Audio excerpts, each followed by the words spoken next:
Ta-Nehisi Coates, a journalist for The Atlantic, wrote a provocative article on land and housing reparations for African Americans, as he was able to give a detailed account of their personal, historical, and contemporary narratives around the various forms of historical and contemporary discrimination.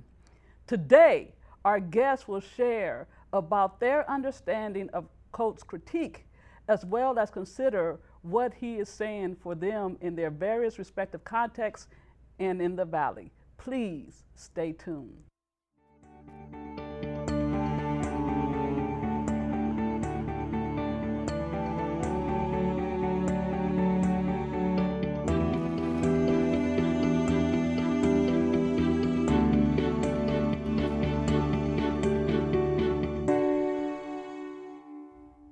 Welcome to Perspectives on Faith and Culture. I'm Karen Crozier, and I'm joined today by Kendra McGowan, who is Mission Director at CARE Fresno, as well as Kim Thompson, who is Executive Director of CLAM, a Community Land Trust, and Reverend Sophia DeWitt, who is Interim Executive Director at FIRM. Welcome to the show, ladies. Thank you. As we consider what Ta-Nehisi Coates does in this article, he opens up with this biblical passage in Deuteronomy. Deuteronomy 15, 12 to 15, which reads as following. And if thy brother, a Hebrew man or a Hebrew woman, be sold unto thee, and serve thee 6 years, then in the 7th year thou shalt let him go free from thee. And when thou sendest him out free from thee, thou shalt not let him go away empty. Thou shalt furnish him liberally out of thy flock, and out of thy floor, and out of thy winepress. Of that wherewith the Lord thy God has blessed thee, thou shalt give unto him. And thou shalt remember that thou was a bondman in the land of Egypt, and the Lord thy God redeemed thee. Therefore, I command thee this thing today. That is Coates' opening of the biblical passage and framing his case for reparations. What do you think this passage says to us? Let's begin with you, Reverend Sophia, in light of land and housing issues.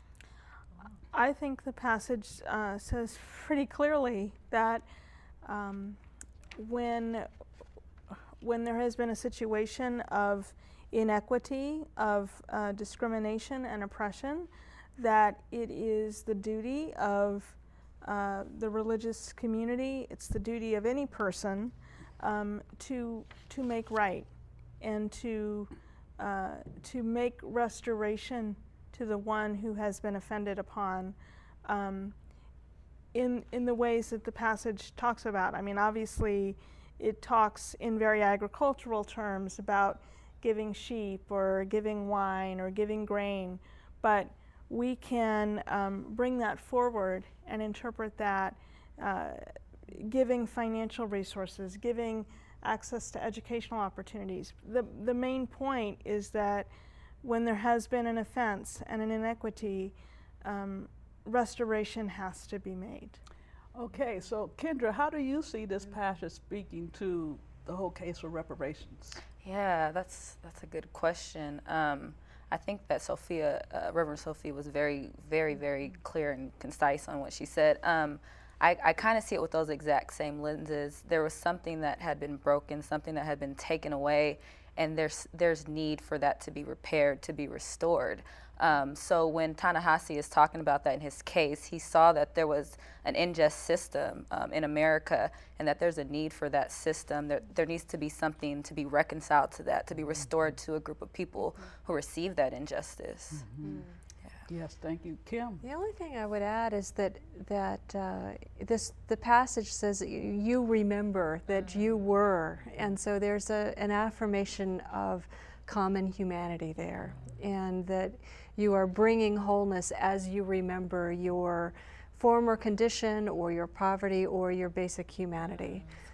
Right, so even if we look at the whole notion of this was a person who was a slave, and knowing that whoever was the owner could not send their freedmen away empty-handed. Yes, yes. So I think that is huge of how we to care for one another after they have served their time for whatever reason in the ancient Israelite times, that they had to serve out their time, because whether it was through war or whether it was through lack of economic resources, that they became the slave of another, but it was the responsibility of the owner to say, I cannot send you away empty. And so it was a different frame of mind as we look at what Ta-Nehisi is naming as far as the unjust system that Kendra brought up. What do we see as the similarities and differences between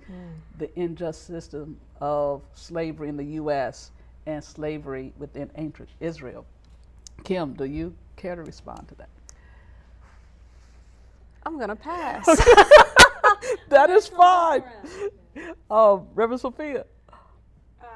Would you repeat the question? Yes, what do you see as the connections between slavery in ancient Israel as opposed to slavery in what took place here in the U.S. and the Americas? And as Kendra was naming the injustice, the discrimination, this unjust system, that something needs to be restored. So that's his push, but he opens with a biblical passage that appeals to many people who are of the Judeo-Christian tradition in the U.S. And so what do you see as the connections there? Well, I see important connections, but I also see important differences. In the time of ancient Israel, slavery, as you referenced earlier, was based on an economic condition or based on the fact that people were taken in a time of war. Slavery in the Americas was based exclusively on a racial basis, on a racial classification. And that has particular pernicious effects, because what it says is that every person with a particular skin color is less or is unworthy to receive good things from the society, and is only worthy to be labor for somebody else, and is not worthy of respect. And that's particularly pernicious in a way that that slavery in biblical times was not pernicious in the same way, because it was not every single person in this community is going to be enslaved. But you were unlucky, you were on the losing side of a war, you became enslaved, your economic circumstances were such. So there was clearly, if you were from a poor family, you could have generations of slavery, but it was not the same level. So there are connections, but I think there are important differences that we have to pay attention to as Americans. Kendra, is there anything you would like to add to that beyond what you already shared? I think I'm good. I'm good on that one right there. Yeah. And so, and as we think about the various ways that religious organizations could think about what Coates is calling us to regarding land and housing and caring for everyone regardless of race or ethnicity. What are your thoughts on that, as far as how should it be speaking to us and who we are in our various faith communities as well as our organizations? Kendra? Yeah, I think that it should speak very loudly and clearly that that there is this calling for us to love our neighbors as ourselves. I think that is the highest and the first calling. I think as we start to look at it with those lenses, understanding that we are all a part of humankind, and we start to embrace the uniqueness that each people group brings, I think it'll start to kind of break down those walls that has kind of just created this divide and this lack of concern for one another, really. Kim? Well, in terms of what folks can do, you're asking specifically about a congregational level, and I think that that's challenging when we look at the pernicious, widespread, total onslaught of policies and practices that continue to oppress people in different iterations consistently over the generations, and which he points out so well. But this ethic of generosity rooted in an essential humility, I think that is a value that is at home in congregations of faith, and how that can inform the larger ethic of the dollar, and the inhumanity and the facelessness of systems, and the way people feel faceless vis-a-vis systems that are determinative.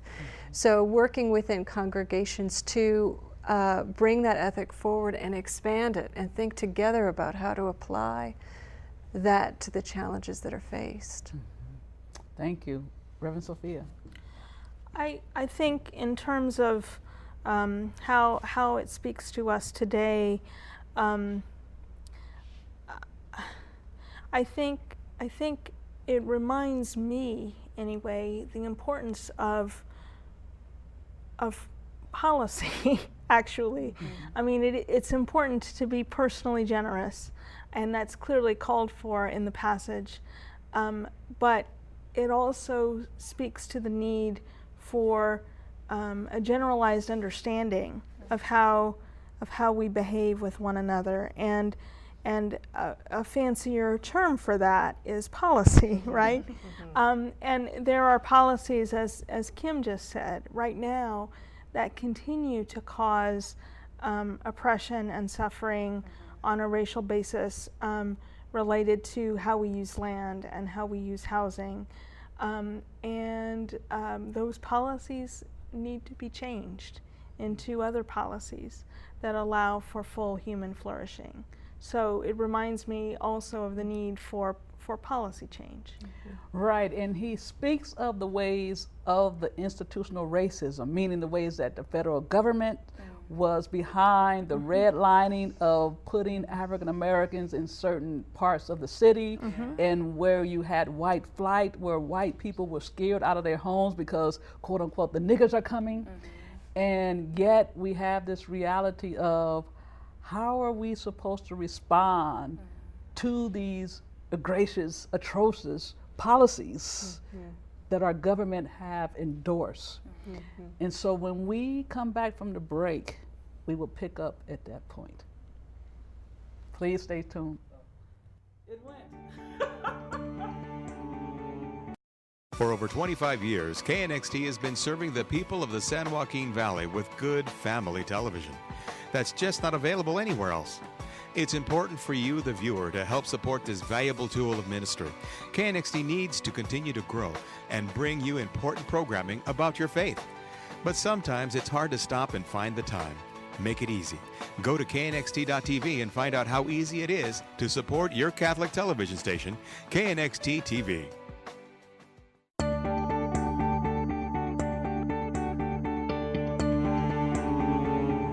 Welcome back to the show. Today I'm joined by Kendra McGowan from Care Fresno, Kim Thompson, as well as Reverend Sophia DeWitt, and we're discussing Ta-Nehisi Coates' article on the case for reparations. Before the break, we were discussing the institutional racism, the policies in which white people are advantaged, and whereas African Americans were disadvantaged in the process, and other non-white people groups in the process. So what has been your own personal experiences and observations in the work you do in Care Fresno and Clam, and previously in the Valley, and as well as you, Sophia, in the Valley, where you have encountered firsthand this exclusion and privilege based upon race? Kendrick. Yeah, that's a great question. I just want to speak to the reverse of that first. I grew up in Monterey, California, and my grandparents were afforded the opportunity to be homeowners because they were part of Fort Ord, the base out there. And so they had opportunity to buy a home in the 1970s.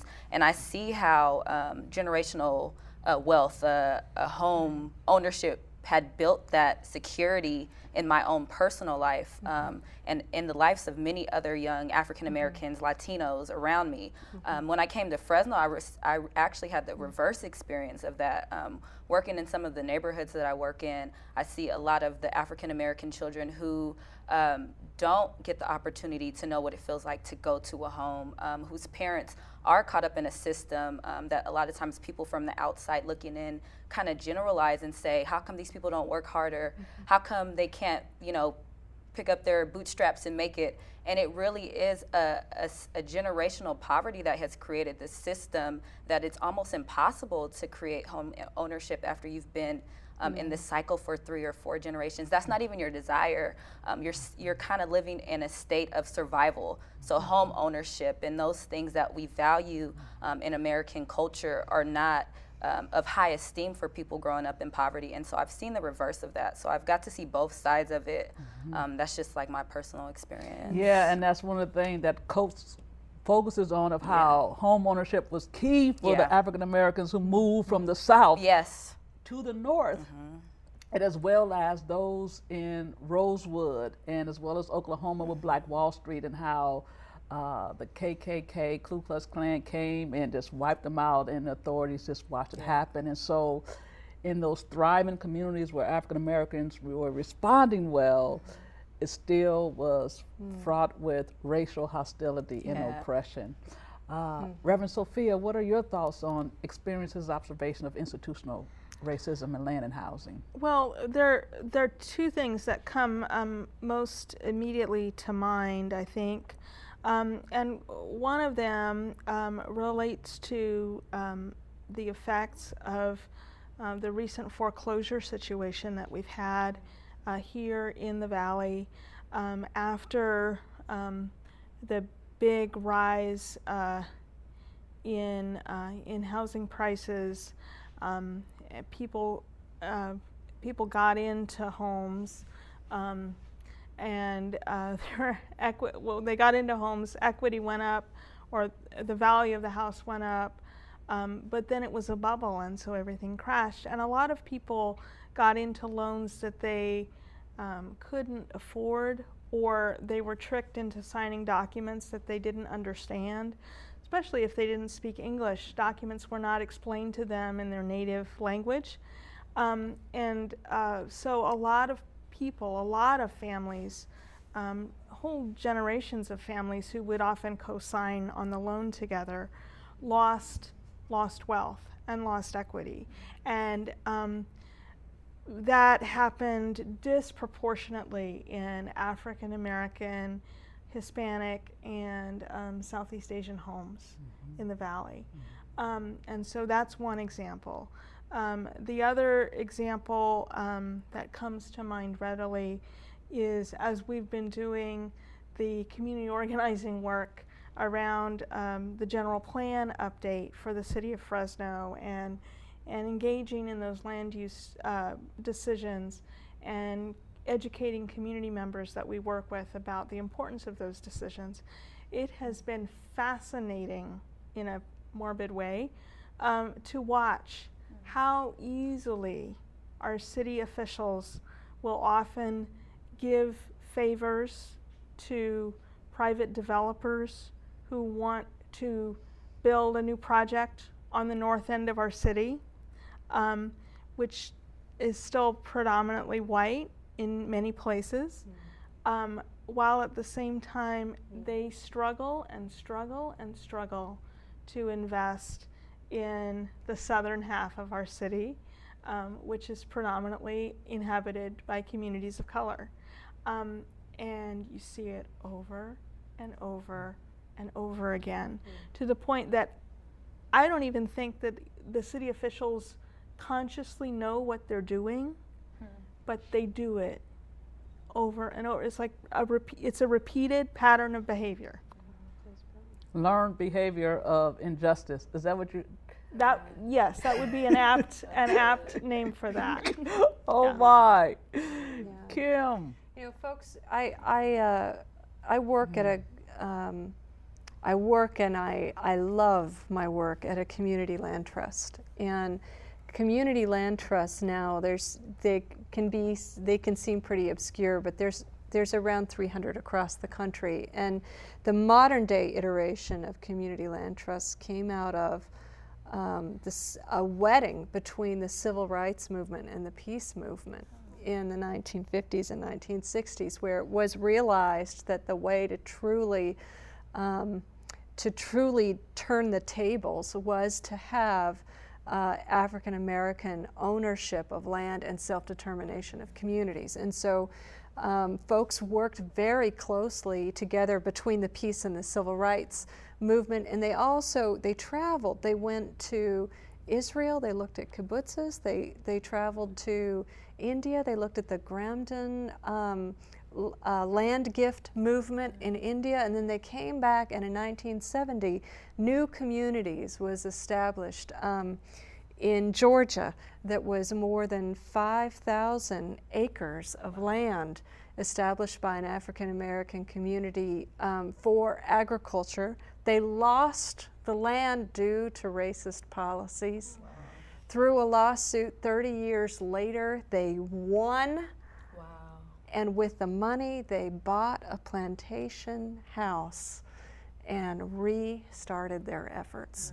And that story has helped the movement of community land trusts that then began in Georgia and across the country to turn the tables and to redefine home ownership and to open up avenues of home ownership, which also means a heavy advocacy with federal lending, with Fannie Mae, and creating streams of funding.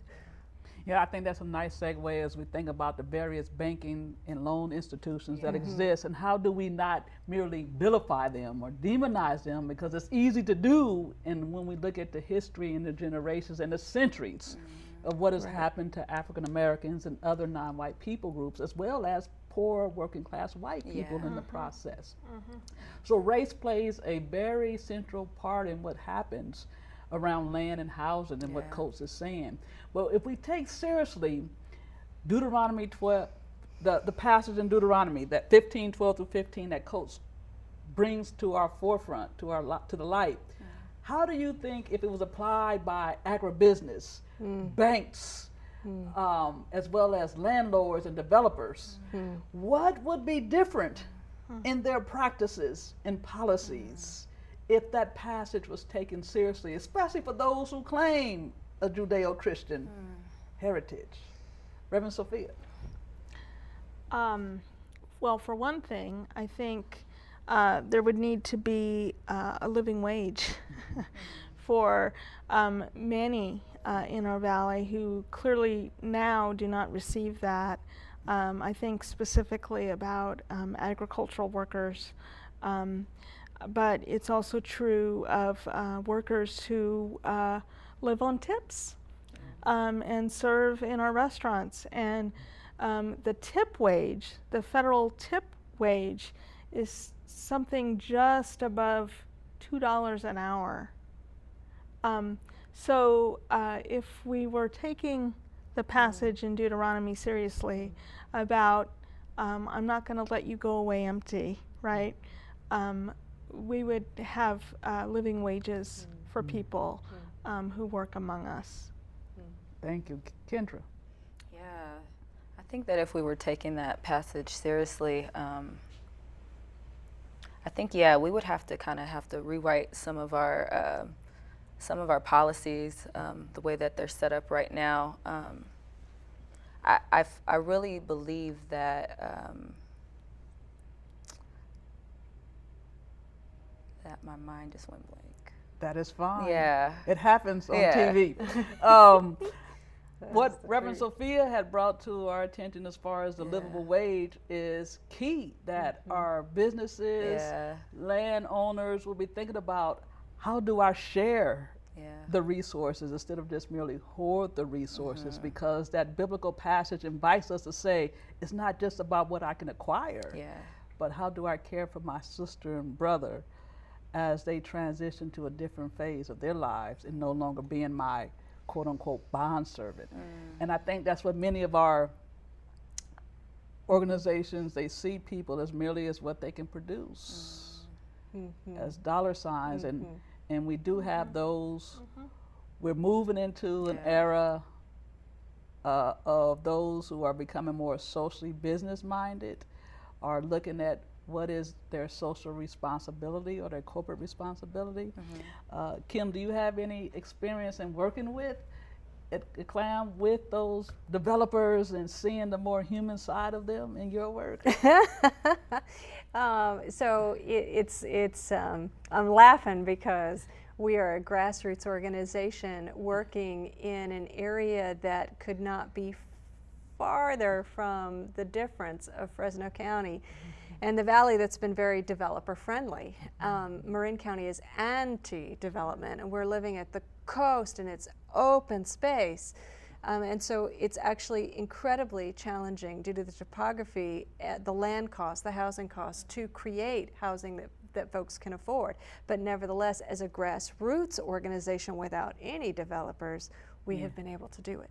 However, we are at a moment in time when there's a Coast Guard residential facility that's coming up for auction. It could provide 36 homes for families. And we as a community have to decide how we want to move forward vis-a-vis those entities that have the financial capacity to make community housing a reality. And so how do we assert ourselves in our own narrative, and what are the realities that we are going to have to work with? And I think that in some... And I'm going to have to cut you off at Please. this time because we have had a very rich, fruitful conversation on Ta-Nehisi Coates' article, and we are out of time. So I would like to thank you ladies for being on the show, and thank you audience for watching. You can see Perspectives on Faith and Culture on Thursdays at 8 p.m. and Fridays at 1 p.m. and as well online at knxtv.tv. Thank you for watching. Take care and God bless.